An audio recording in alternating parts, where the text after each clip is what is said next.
नमस्कार, मैं हूं प्रभाकर मिश्रा। कोर्ट कचहरी और कानून से जुड़ी खबरें बताता हूं। बिहार में वोटर लिस्ट वेरिफिकेशन की प्रक्रिया जब शुरू हुई, उसको चैलेंज किया गया। सबसे पहले याचिका जो आई थी, योगेंद्र यादव की आई थी। योगेंद्र यादव को आप जानते हैं, चुनाव विश्लेषक हैं, राजनेता हैं, बुद्धिजीवी हैं। आज हमारे साथ हैं योगेंद्र जी। सुनवाई हुई, लंबी सुनवाई हुई। कई बार ऐसा लगा कि कोर्ट आप लोग जो कह रहे हैं, आप लोगों की बातों से कन्विंस है।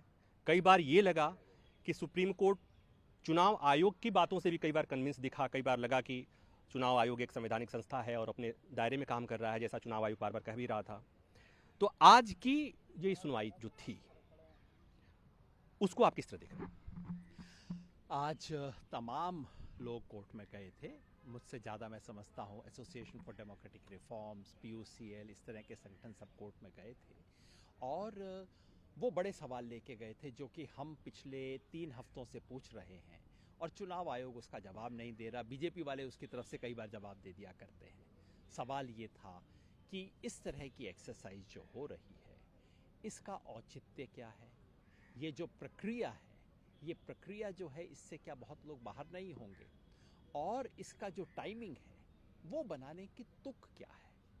और मुझे बहुत संतोष है कि वो सवाल जो कि पिछले 3 हफ्ते से जिसका जवाब नहीं मिल रहा था, आज कम से कम चुनाव आयोग को उन सवालों का सामना करना पड़ा।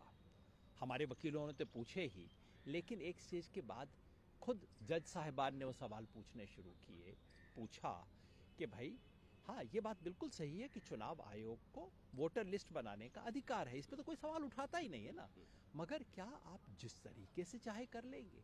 बार बार जज साहिबान ने पूछा कि ये 11 डॉक्यूमेंट की लिस्ट का औचित्य क्या है? पूछा कि आप आधार कार्ड, जो आपके अपने कानून, चुनाव आयोग के नियमों में लिखा हुआ है, आप उसको क्यों नहीं स्वीकार करते? आप एपिक कार्ड क्यों नहीं मानते जो कि आपका अपना ही है? आप राशन कार्ड को क्यों नहीं स्वीकार करते? और मुझे संतोष है कि कोर्ट ने फाइनली अपने आदेश में बिल्कुल स्पष्ट रूप से लिखा कि हमारी प्रथम दृष्टि में हमारी समझ है कि इन सब का कि चुनाव आयोग को इन्हें स्वीकार करना चाहिए। जाहिर है कोर्ट की भाषा हमेशा शराफत की भाषा होती है, तो कोर्ट ने कहा भैया सीधे तरीके से मान जाओ, नहीं तो हमें कोई आदेश देना पड़ जाएगा, जो 28 तारीख को होगा। पहली बड़ी बात हुई है। और दूसरा, कोर्ट की तरफ से बार बार पूछा गया कि आप इस प्रक्रिया को बिहार चुनाव से क्यों जोड़ रहे हैं? कैसे आप इसको पूरा कर लेंगे? ठीक है, आप प्रक्रिया कीजिए, अगले साल भर चलाइए, वोटर लिस्ट साफ कीजिए, लेकिन आप इसे बिहार चुनाव की टाइम फ्रेम से कैसे जोड़ सकते हैं? और जस्टिस बागची ने बार बार पूछा कि भाई, एक भी वोटर अगर रह जाता है तो उसे आपको हियरिंग करनी पड़ेगी, पूरी उसकी प्रक्रिया है। अगर कुछ लाख लोग रह गए तो उन लाखों लोगों की आप हियरिंग कर लेंगे? कैसे कर लेंगे? ये दूसरा सवाल हुआ। और तीसरा जो बहुत महत्वपूर्ण बात आज हुई है कि सुप्रीम कोर्ट ने बिना स्टे दिए एक तरह का स्टे लगा दिया है। वो ये कि सुप्रीम कोर्ट ने कहा है कि अगला कदम आपका क्या होगा? आपने इस ड्राफ्ट इलेक्टोरल रोल को पब्लिश करना है। पब्लिश करने से पहले सुप्रीम कोर्ट हियरिंग करेगा, यानी कि अब इसमें अगला कोई कदम नहीं उठाया जा सकता। ये जो प्रक्रिया चल रही है, ये चलेगी, इस पर हमने भी नहीं कहा कि इसको बीच रास्ते में रोक दिया जाए, लेकिन इससे अगला कदम लेने से पहले अब सुप्रीम कोर्ट की सहमति लेनी पड़ेगी। और मैं समझता हूं कि 28 तारीख को अब इस पे फैसला होगा कि क्या चुनाव आयोग अपनी नई जो ड्राफ्ट वोटर लिस्ट है उसे जारी करे, या कि जो इससे पहले से ड्राफ्ट वोटर लिस्ट चली आ रही है उसको आधार बनाया जाएगा। ये फैसला होगा। पर मुझे इस बात की तसल्ली है कि अब जो कुछ भी होगा वो सुप्रीम कोर्ट की निगरानी में होगा। मतलब जिस तरह की बिल्कुल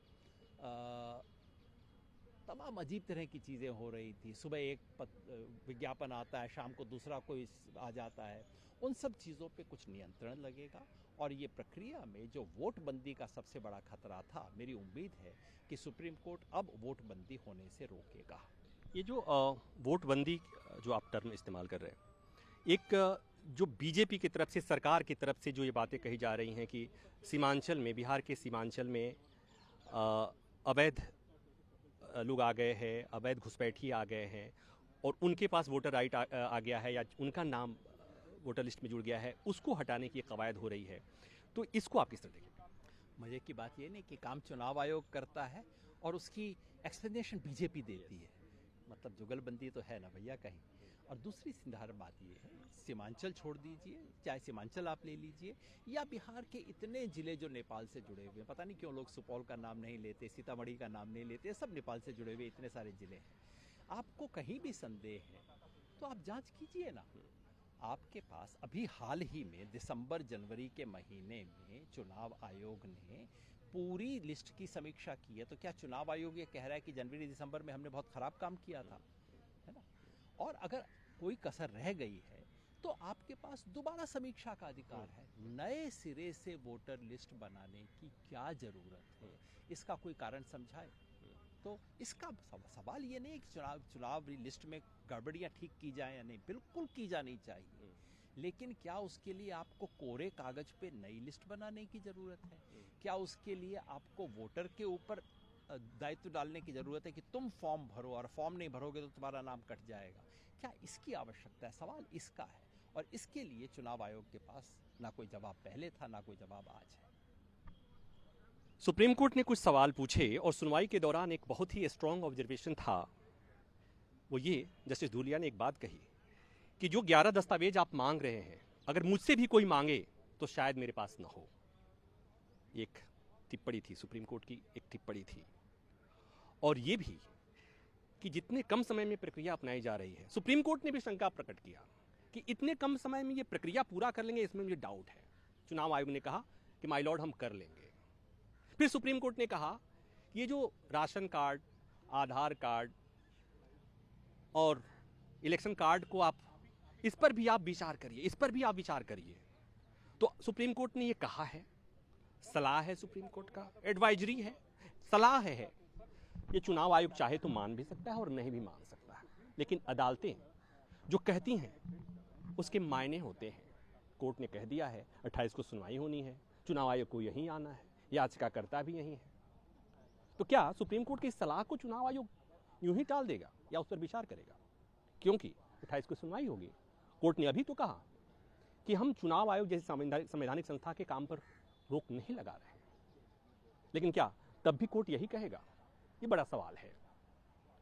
28 तारीख को सुनवाई होगी, तब जवाब मिल पाएगा। इस बीच चुनाव आयोग के पास एक विकल्प है कि जो विवाद के बिंदु हैं उसे एड्रेस कीजिए। ये सुप्रीम कोर्ट ने सलाह दिया है। कैमरामैन अभय के साथ प्रभाकर मिश्रा, न्यूज़ 24 दिल्ली।